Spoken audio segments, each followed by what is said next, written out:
Welcome to all of our ISM members joining us today and our guests to today's program. This program is hosted by ISM New Jersey. Our speaker for today is Jane Tierney, who will be speaking on compliance programs. Our future depends on it. Please be sure to ask Jane any questions by using the chat or the Q&A function. Also, if you have any comments for Jane, please put those in the chat as well. And we will be sending you a copy of the recording just in case you would like to review it again and or share with your colleagues. And also your CEH will be sent in the email as well. And if you registered on our website, you can actually, your CEH will be located there under transcripts. Now on to today's program. Jane is the founder of her company, Purple Link, sharing with clients a better way to obtain value through the supply chain. Jane is an engineer she has an MBA, a Green Belt, CPSM, and a CPSD certifications. In addition to running her business, she teaches operations and supply chain management courses in the California State University system and serves on the advisory board for the operations and supply chain management. I believe it's, I think I missed a word. I think it's operations and supply chain risk management. In 2020, she co-founded she co-founded the Southern California Supply Chain Risk Management Council for local executives, which hosts an annual supply chain risk symposium. Jane, do you still offer that? No, we've taken a break, but we're going to try to see if we can get that launched in the next year. Oh, sounds great. And Jane is a speaker, author, and she offers her monthly dynamic dialogue webinars on various topics and conducts workshops on a variety of topics. Jane is also a CPSM, and I'm not sure, do you do CPSD too? She's an instructor for the programs. I believe it's for both certifications. Correct. Okay, Jane, at this point, I'm going to turn the program over to Jane. Thanks, Kathy. Thanks, ISM New Jersey, and thanks to all of you participants today. It's great to see a lot of people here. As Kathy said, I'm going to talk about compliance and compliance programs because everywhere we look today, there are lots of news blasts and updates. There's all kinds of information about regulations that are getting enacted, the potential regulations, laws. And unfortunately, we also read a lot about and see a lot of things related to non-compliance infractions and penalties associated with that. So I'm going to talk to you about why compliance is so important. Let's look at some of the main aspects of compliance for supply chains and the organizations that house them, talk about how to build a robust compliance program, and then talk about what happens if you don't do that and why you really should do that sooner rather than later. So here's a little thing that's not so funny that says, I've been here so long, I don't remember what I did, but it had something to do with non-compliance. So this is a cartoon, but it's not really funny because there are lots of negative repercussions for companies and individuals and for infractions against laws and policies and things like that that relate to compliance. And compliance, we used to think about, okay, now we have to follow the laws, of course, but we used to think about, okay, Sarbanes Oxley and maybe one other thing. But this whole field of compliance is burgeoning. There's a lot of aspects to it, and it's more and more critical to businesses today to make sure that they are in compliance with all of the rules, regulations, and requirements. So here's my mission statement. And this is, Kathy gave you my bio. So our job at Purple Link is to improve our clients' bottom line through excellence in operations and supply chain management. And we're looking at excellence in tools, processes, operations, and supplier management with a culture of continuous improvement. As Kathy said, my background is in manufacturing, supply chain. I have a green belt. I have ISM certifications, and I teach courses, and I also do teaching for CPSM and CPSD certifications. So these are really important things to me, and so compliance is just one of those main topics. So today we're going to talk about complexity of compliance, how, again, it's not easy to keep up with all of these things. What makes a good, robust compliance program? Give you a little couple of examples, cautionary tales, and talk about next steps. So I do give away some prizes at the end. If you want to participate in that, you want to send me an email to jane@purplelink.co. I put that in to the chat as well. And if you want to participate in that, just send me an email. You can put ISM in the title. You don't have to add anything else. Just the email with your email address and the ISM connotation. And if you don't want to do it right now, I'll give you another chance before I actually use my random number generator to pick a winner. So as I said before, there's lots and lots of aspects to compliance, and I'm come to be calling that the tentacles of compliance, because it is quite like an octopus where it just reaches out, and there seems to be 8 different legs or more of all of the things that we have to keep track of today. So there's the standard environmental social governance issues, so the ESG. And we can put the DEI, diversity, equity, and inclusion requirements underneath that. But I also think it's important to pull that out. And when we look at things like small businesses and the like, I have a lot of companies that I work with that do government contracting, and so looking for small businesses, all the compliance around that in terms of being and in supply chain, we're always looking for equity and treating our suppliers and our whole supply pool equitably, making sure we include these suppliers in the sourcing projects we have, as well as in our teams, and using that in our personnel kinds of issues. There's a lot of global effects and global tentacles that reach out regarding things like trade, the regulation, all the laws around that. And we're adding more in this area. Another area we talk about a lot is for regulations and compliance is just the health and safety and the legal and corruption of, again, supply chain has this in spades. We are looking at this all the time, all day, every day. All of our sourcing, all of our supplier management has to include some of these things. So we've expanded that basic health and safety and the corruption, legal aspects, anti-corruption, to include any number of ethics topics. Because this whole compliance topic can be a boil the ocean discussion. And it's so broad and it's nebulous. And many companies all play the game of whack-a-mole, just trying to stay out of trouble. So they're trying to get just the one that's hot today and then move on to the next one. But it's important for organizations to examine the relevant compliance areas and choose where and how much resources they're going to put their focus. So there's 3 approaches to each of the compliance areas in your company, and you can do any of these, whichever fits your company best. The first is this minimalist approach, taking actions that are worthwhile to the business to avoid violations and liabilities. Then the second tier is really kind of a risk-averse approach. That means you're identifying and eliminating risks and taking actions to avoid those risks, minimize them, and putting basic mitigation strategies and plans in place. And then the third tier, the highest level, is really taking charge of this and really setting up a program approach, going beyond the minimal requirements, going beyond what's legally and required in your area. So proactively implementing processes and policies that other companies can use as a guide. This approach is a little more costly, but it can provide an awful lot of benefits. You get into areas like sustainability that you can use for your marketing team to advertise and build up your brand.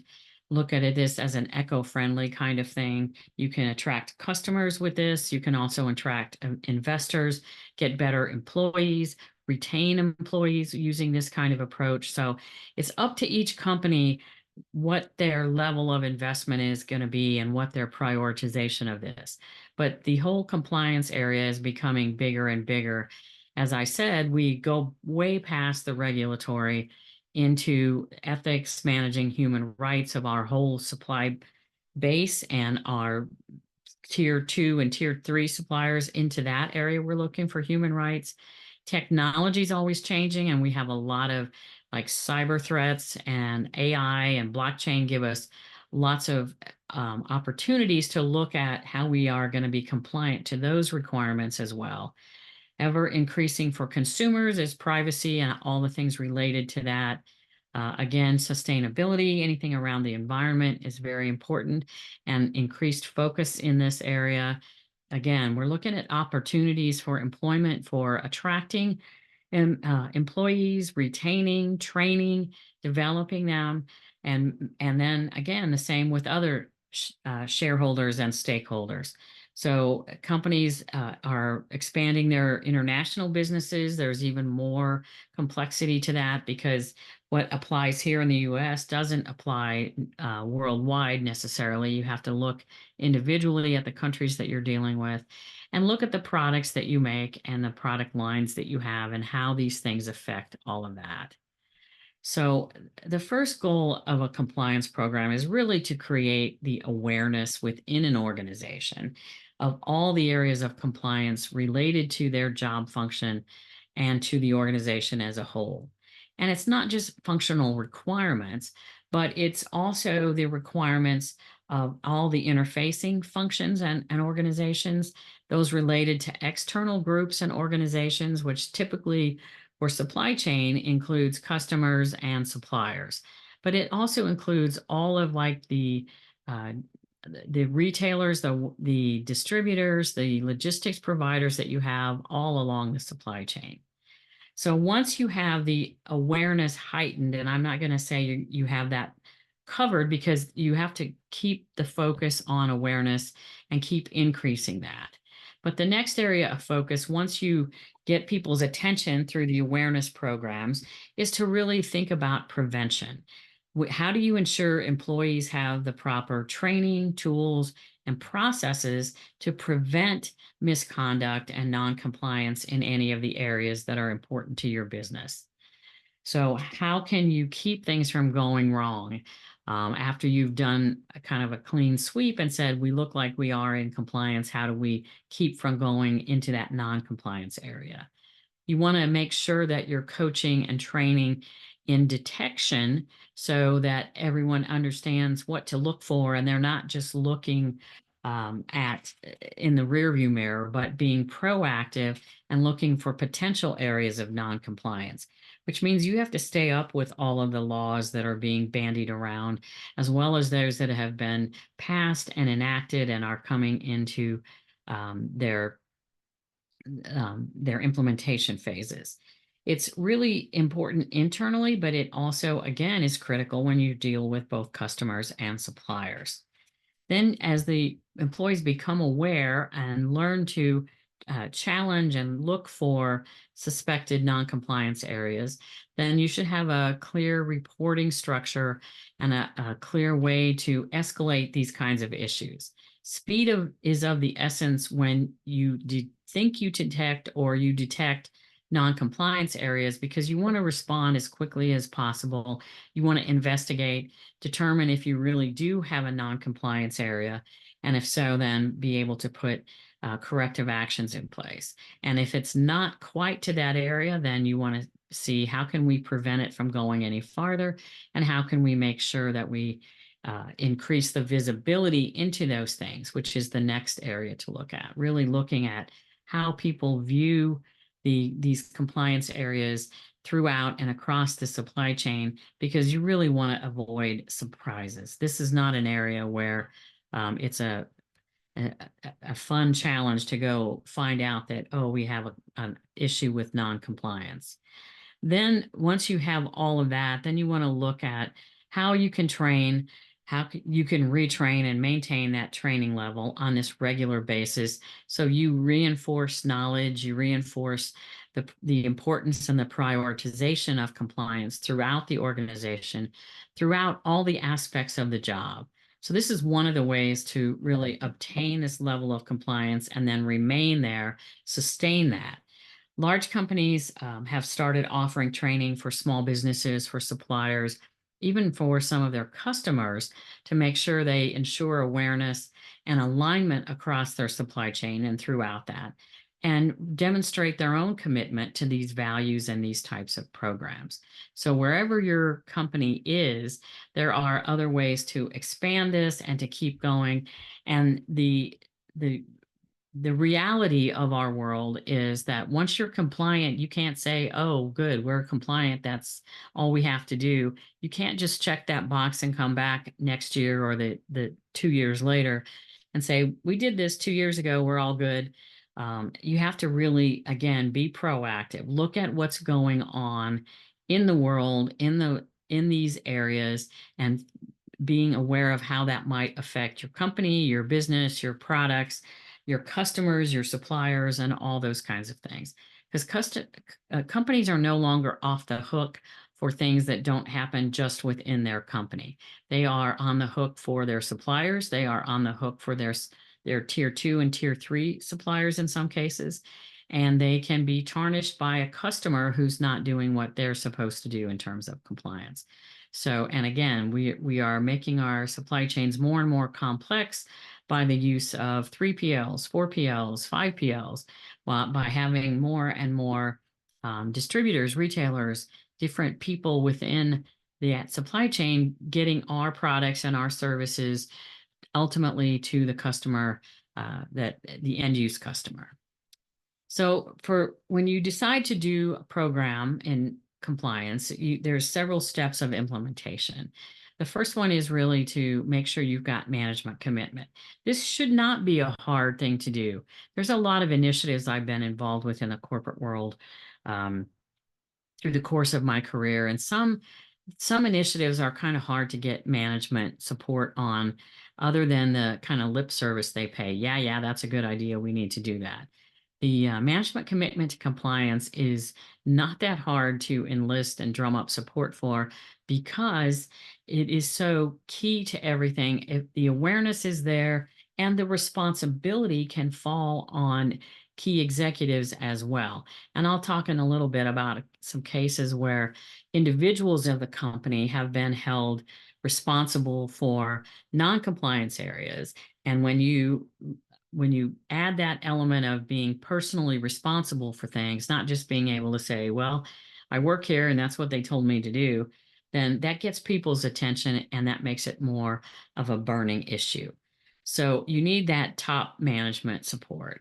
And then you also need to understand that good compliance programs are collaborative, and you need employees and stakeholders working across the organization to achieve and maintain the compliance goals, and for across the organization for all participants in every facet of this program.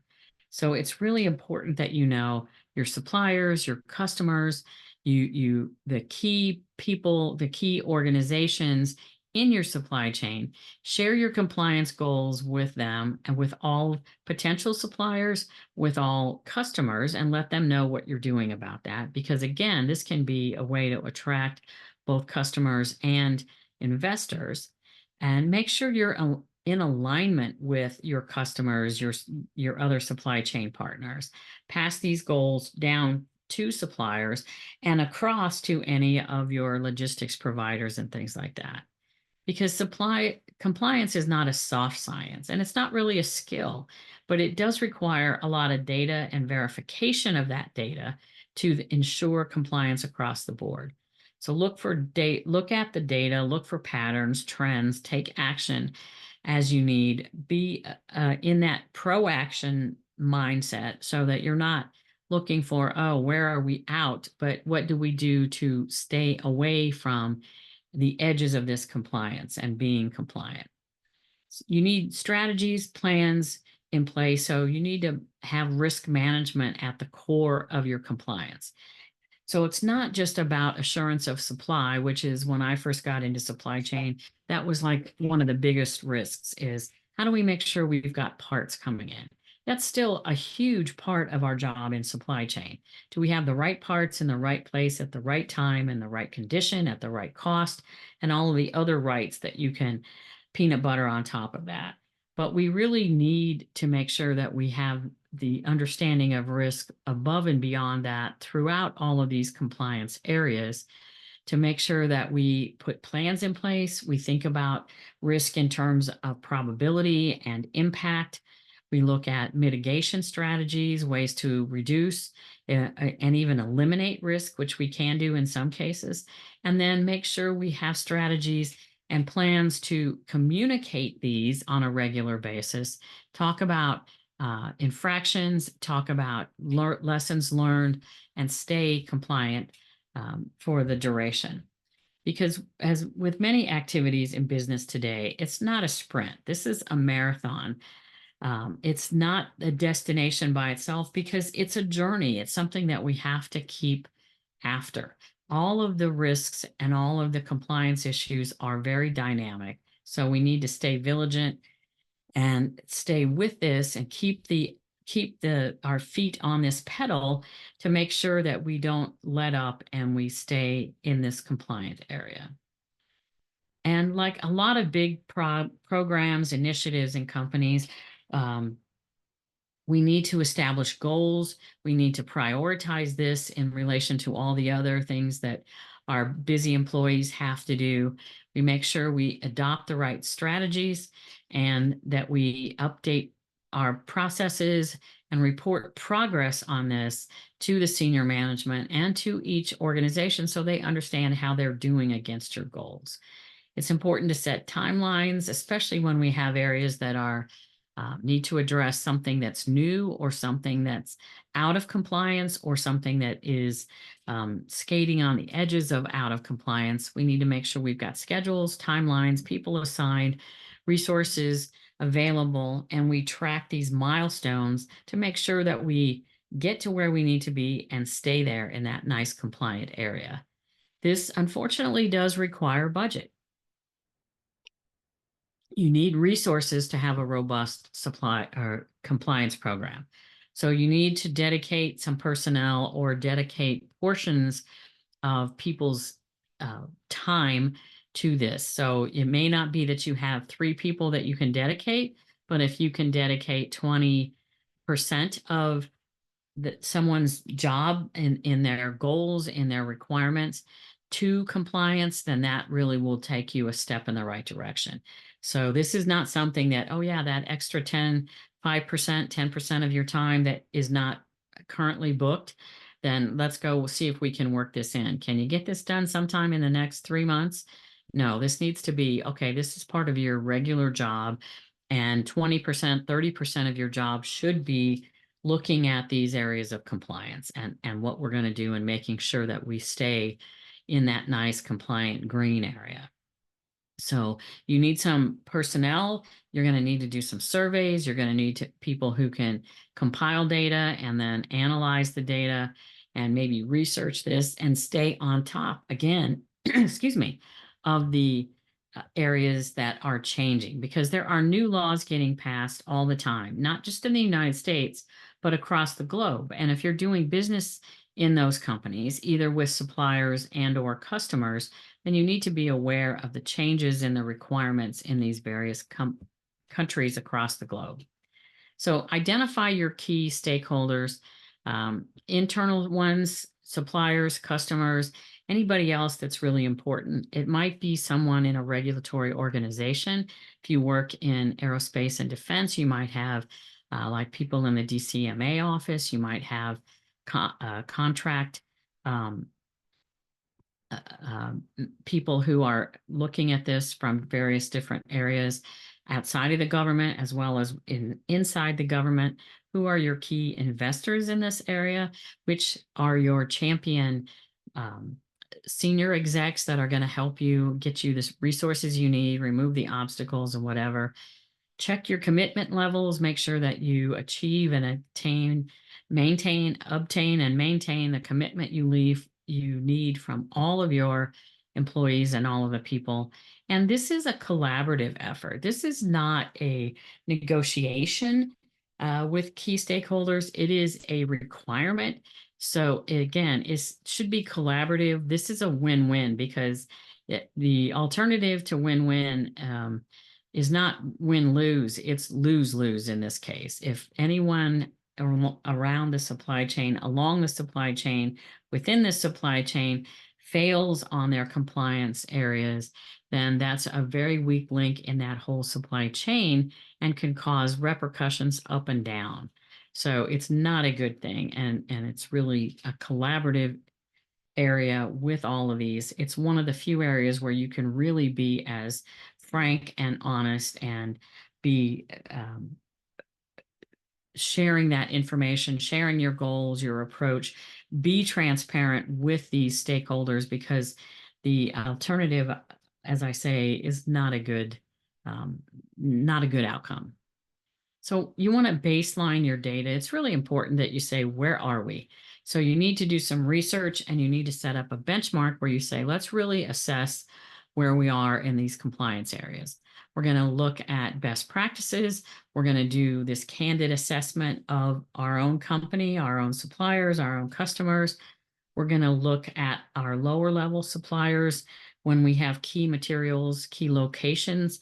So today, there are a lot of parts that come out of Asia that don't come anywhere else. So it might not be your first tier supplier, but they may be buying parts from a country that you need to worry about or that you're concerned about. So look at this. And one of the big things that pops up in this area is, of course, the semiconductor chips. We have had issues. We continue to have some shortages and some pressures in this area. And the fact is that most of these chips are not made from US companies.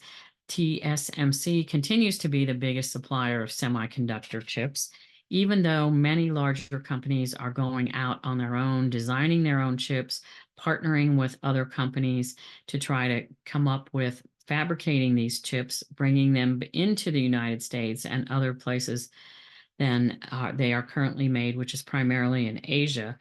But it doesn't happen overnight. So you really need to look at these things and understand the current state, and then put together your short-term and long-term goals. So once you have a good assessment of your compliance levels, document all your assumptions, look for your, again, short-term and long-term improvement plans, document those, assign your resources, and keep your eye on this ball. This is not an area that you want to say, oh yeah, come back in 6 months and tell us how it's going. It needs to be more frequent updates and more in-depth involvement from senior people in the company. So look at whatever you can get from surveys, performance history, and different things. And don't be afraid to leverage your suppliers and your customers to find out what they're doing to manage their compliance requirements. It's not a bad thing to share. This is what we do. This is the survey that we used to ask about this or that or the other, or here's how we're meeting that. It was just the conflict minerals. And now we're looking at child labor and all kinds of areas where it's hard to ascertain some of these things. So if someone comes up with a good way to assess the suppliers, get information, has a plan, it should be something that is readily shared and not something that we keep close to the vest to say, oh, we got a process here. We don't want to share it with anybody. Because if you have a good process, that's great. But sharing it with your suppliers and asking them to do the same with their suppliers is only going to help make your supply chain stronger. Same thing if you can learn from your customers on what they did well or didn't do. This lessons learned thing is a really important thing to share. What's working, what isn't working, what didn't work in the past, and how do I not repeat those kinds of things, and yet find what is working and employ that within my organization. So you want to look at reviewing these goals, making sure you've got your baseline, and then again, learn, copy, be aware of risk, heightened risk. It's important to educate people on risk. People think, oh, I know the risk of that. But when you really break it down, and one of the ways I like to break it down, ISM uses this approach, and many other companies do too, is look at the risk in terms of probability and extent of impact. So what's the probability of the risk happening? It can be low, it can be high, it can be medium. And then if that risk is encountered, what is the impact from that? It can be small impact or it can be catastrophic impact. So what is that and the probability associated with that? And that will help you prioritize and figure out, what do I really need to work on today?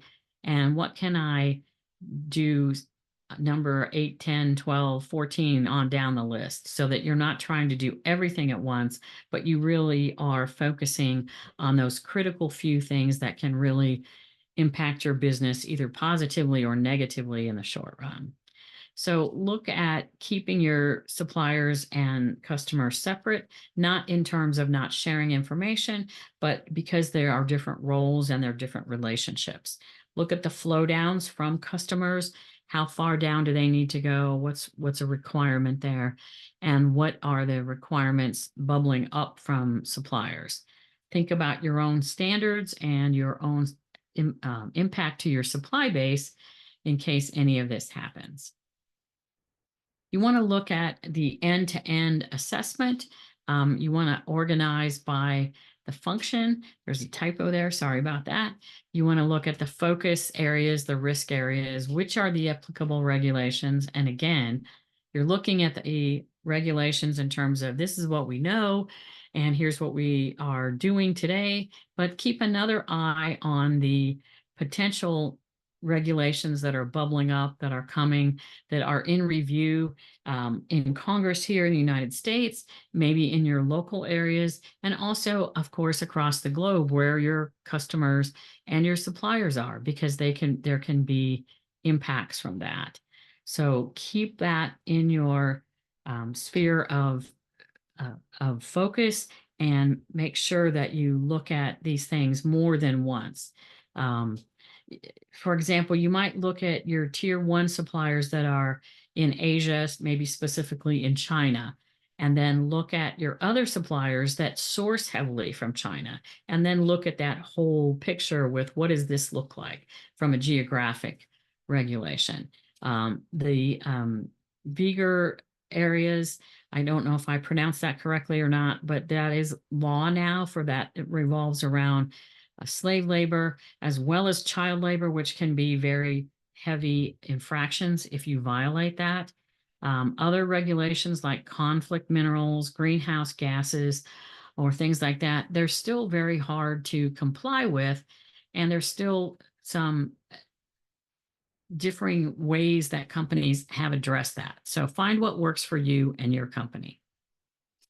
You want to look at your action plans and make sure that you are taking appropriate actions, that you're looking at potential violations, any infractions. If you have ISO audits or any kind of an audit like that, always include that and make sure you take the feedback from those very seriously, and ask, what can we do better? How can we do this better? You don't have to go from today to world class in one fell swoop, but if you find a higher standard, if you find a better way, then you can make plans to get to that level over the next few months or weeks, whatever is really appropriate for your business.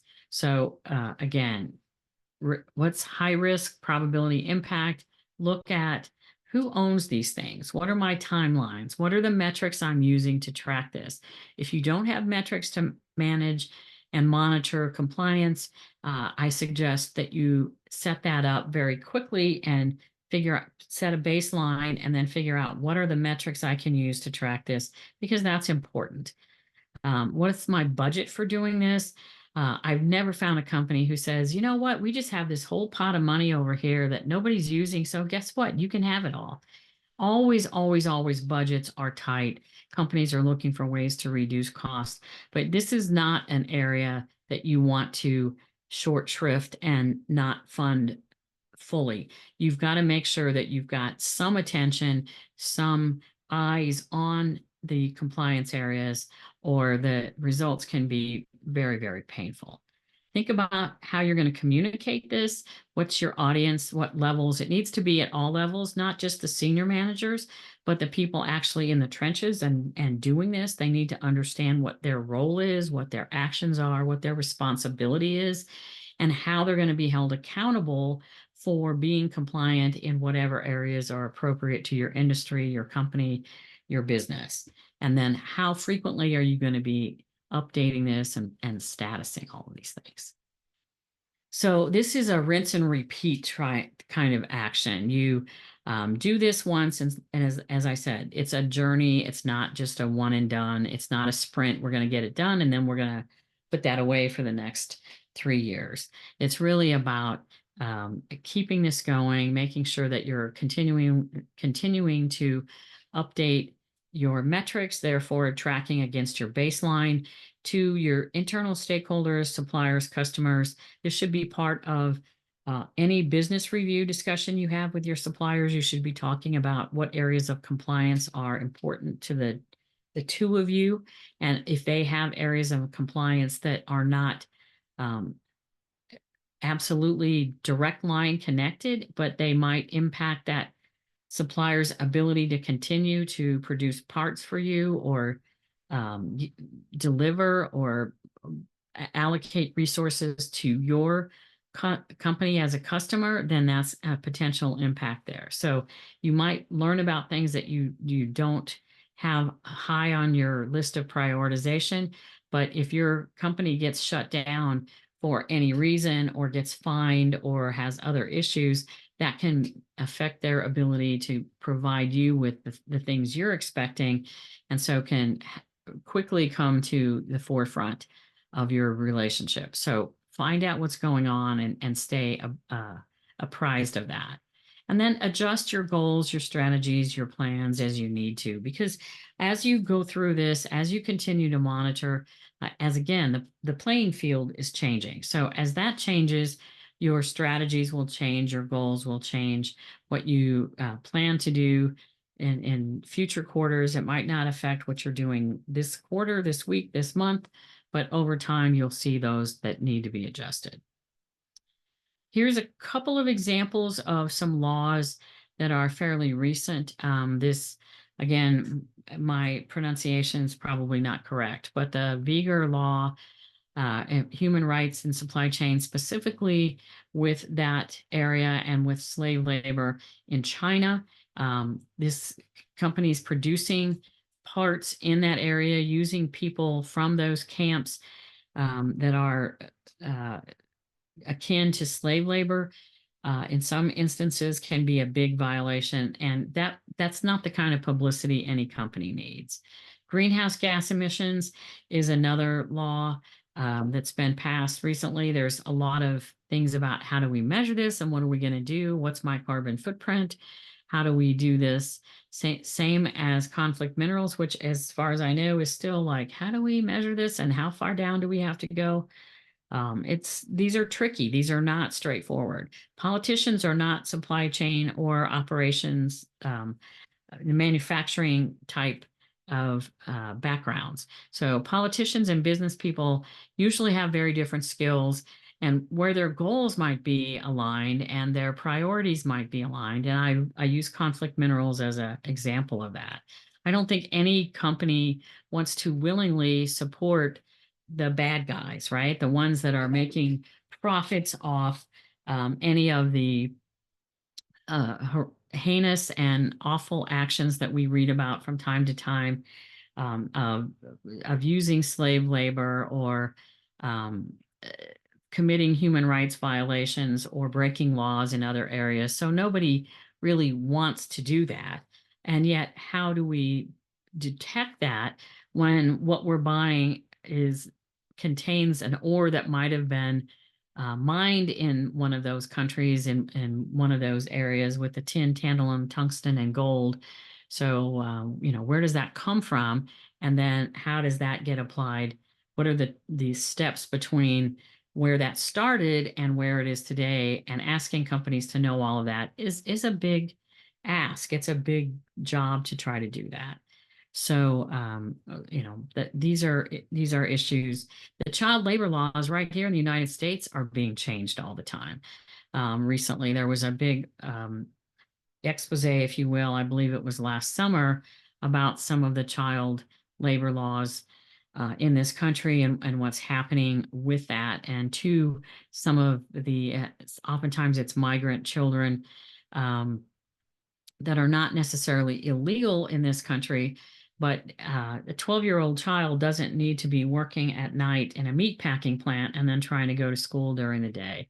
So these are, I've been told, well, these are just anecdotal and it only happens once in a while, but how often is too often? And in my mind, this is not an area that we want to be going into. So understand the laws, understand the changes in the laws, but also understand the practices of your suppliers and the people in your industry, and who's upholding the right values and ethics. If you're not aligned with those, even though what they're doing may be legal, if it doesn't align with your own personal values and ethics and the values and ethics of your company, then you need to make a change in that area. If it aligns with your company's values and not your own, then you need to find another employer. And there are opportunities available. I always say it's not worth it to violate your own personal ethics and morals and values with a business practice that doesn't suit that doesn't fit that. So here's a couple of keys, 3 important keys to implementation. When kicking off your program, you really need to do this assessment. And this needs to be done at least annually, and every 6 months if you can find the resources and make this a priority. Doesn't mean that you don't have to, that you do have to do this huge deep dive every 6 months, but you need to at least go back over what's changed, what is changing, where were the issues last time, what have we done about that, what were our plans to make improvements, and what's our progress level on that. Ensure that your compliance team has clear roles and responsibilities, and don't hesitate to call in the experts. Get the experts in trade, get the lawyers, get the regulators, whoever you need. There is help available. There's always help from agencies themselves. And you might say, oh, I don't want anybody from that agency in here, but there are hotlines you can call. There are research you can do.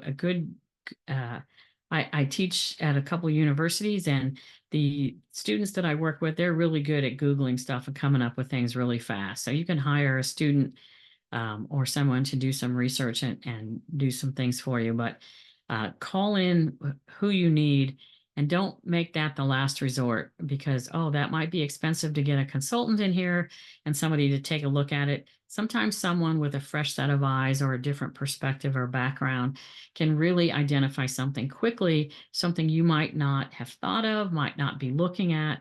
They just bring on another set of eyes to identify potential problems and help you come up with solutions that you may not be able to generate as readily inside without this external help. Involve your customers, involve your suppliers, make compliance part of your supplier vetting process, and remain vigilant on that with your supplier relationships, your business reviews, and all those kinds of things. So you want to make sure that you've got everyone has their roles and responsibilities and accountability identified.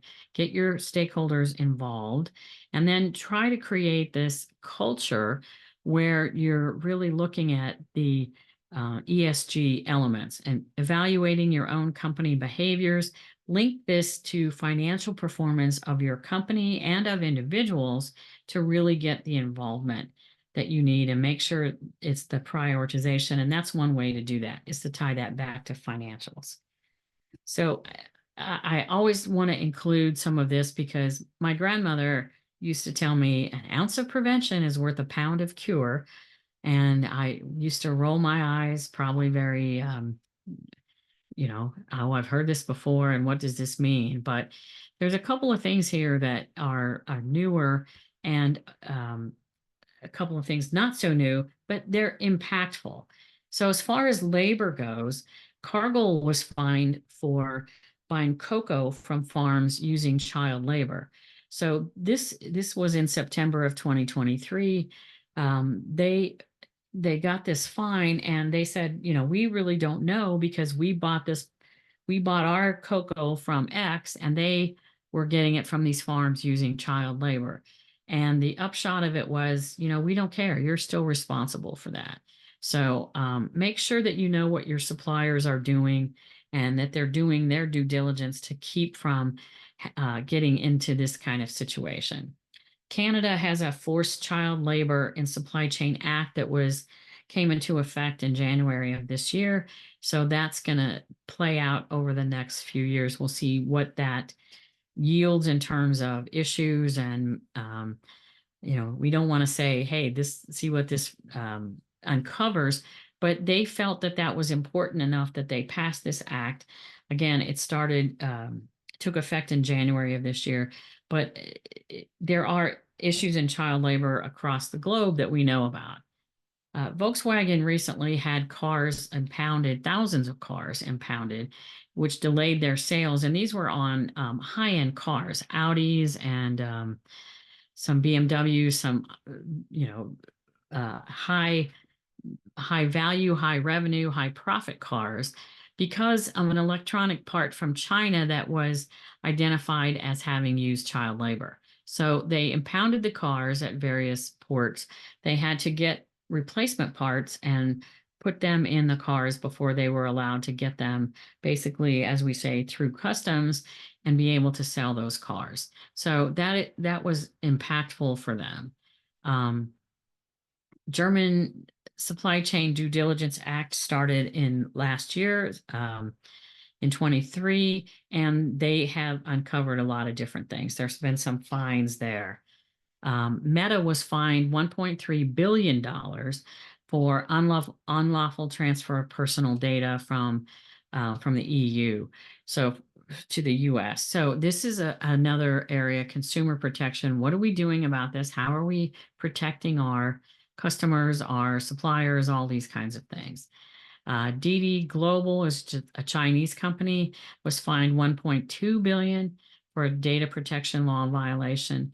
And in 2021, Amazon was fined almost $1 billion, 877 million for violating the general data protection regulations in Europe.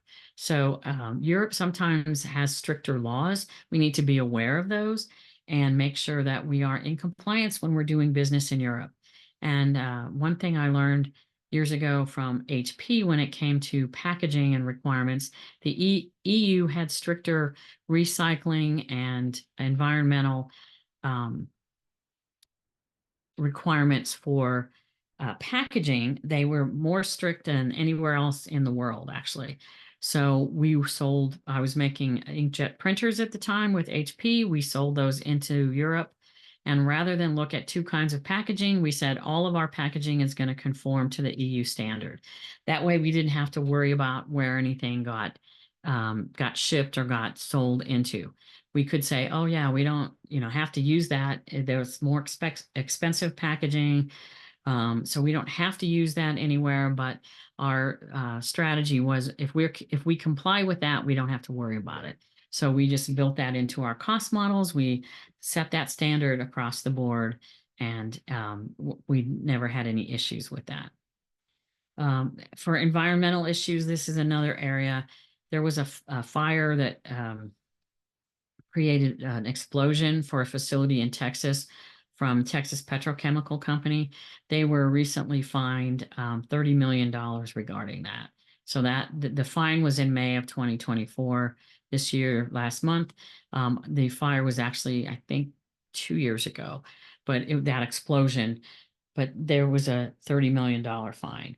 Toyota was fined $180 million for violating the Clean Air Act. This was not an immediate one, but this was a big deal too. So you may think, oh yeah, these billion-dollar companies, but $30 million, $180 million fine. These are big things to them because they don't just budget lots of money to say, oh yeah, let's see how many fines we can accrue, or oh, just in case we get a big fine, we're going to set several million dollars or hundreds of millions of dollars aside for that. I mentioned before it can be personal. So the former founder and CEO of supply chain logistics company called Slync, SLYNC, was charged with $20 million in wire fraud. So this one kind of slays me because I'm like, supply chain, you're in supply chain and you get charged with wire fraud for basically wiring money to himself and paying himself over and above his CEO salary, $20 million of wire fraud. And so those charges, I think, are still in the works. And then if you have children or infants, the Abbott plant had issues after the FDA audit in February 2022. It took them about 6 months to open up. They opened it and then they had to immediately close it back down because it had storm damage again that caused leaks and different problems. So all of these things for non-compliance and resolutions to this can be a real problem. So what I know for sure is there's a better way, and that's to integrate all of these requirements throughout the organization. Compliance requirements are continuing to increase. They're broad, they're details. You want to integrate the legal, sustainability, supply chain management functions to ensure you've got a comprehensive approach to addressing this. The end-to-end visibility in supply chains, we hear about that a lot more, especially since the pandemic, but it continues to be a big deal to get that visibility across the supply chain, to analyze that, be aware of the risks. Look at the awareness, again, awareness, involvement by everyone in the organization. If you don't train your people and reinforce that they should be proactively looking for risks in these areas, then they might say, oh, well, that's somebody else's job to find that. I'm just a first level person. I'm not a manager. It's not my responsibility to do that.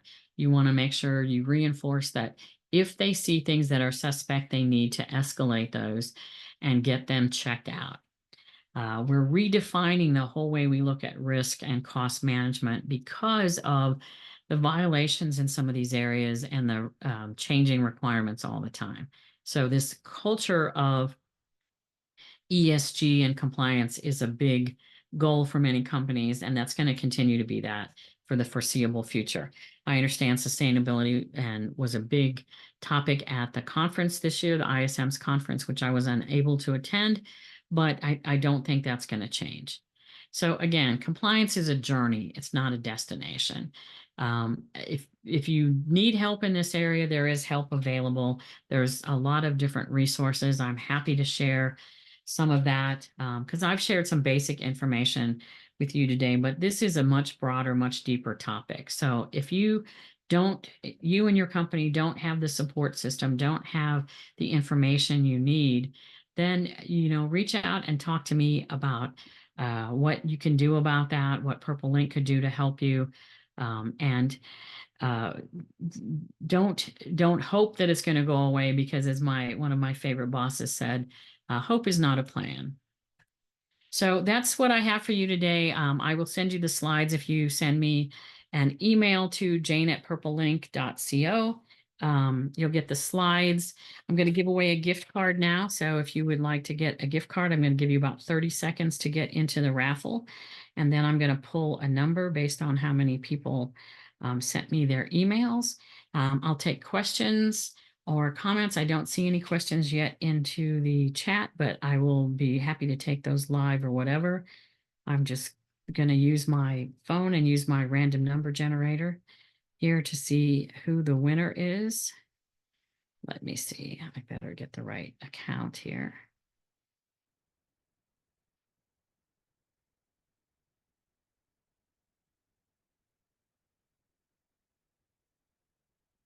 And the winner is going to be Rav Hora. Are you still on?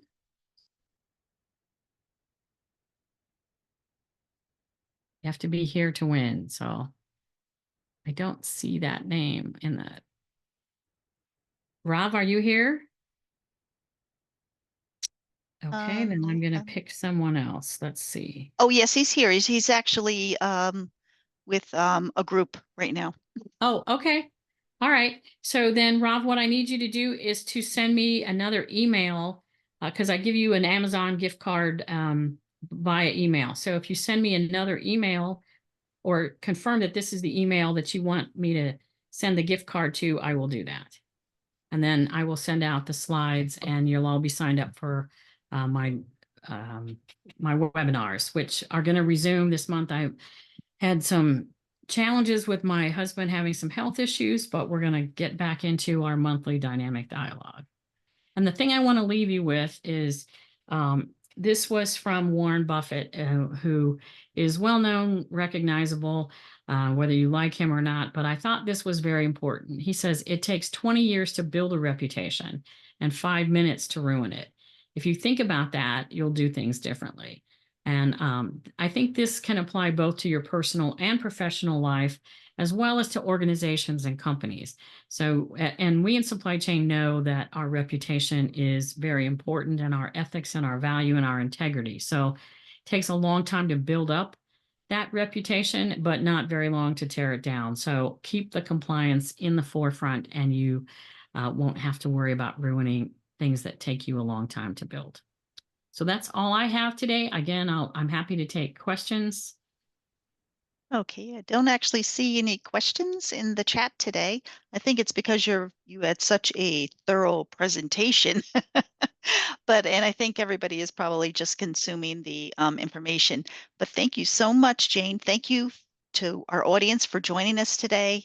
I will be sending out a copy of the recording a little later today, and everybody does receives one educational hour. Thank you for joining us. And at this point, I'm going to close out the recording in the show for today. Thank you so Have a great much. summer, everyone.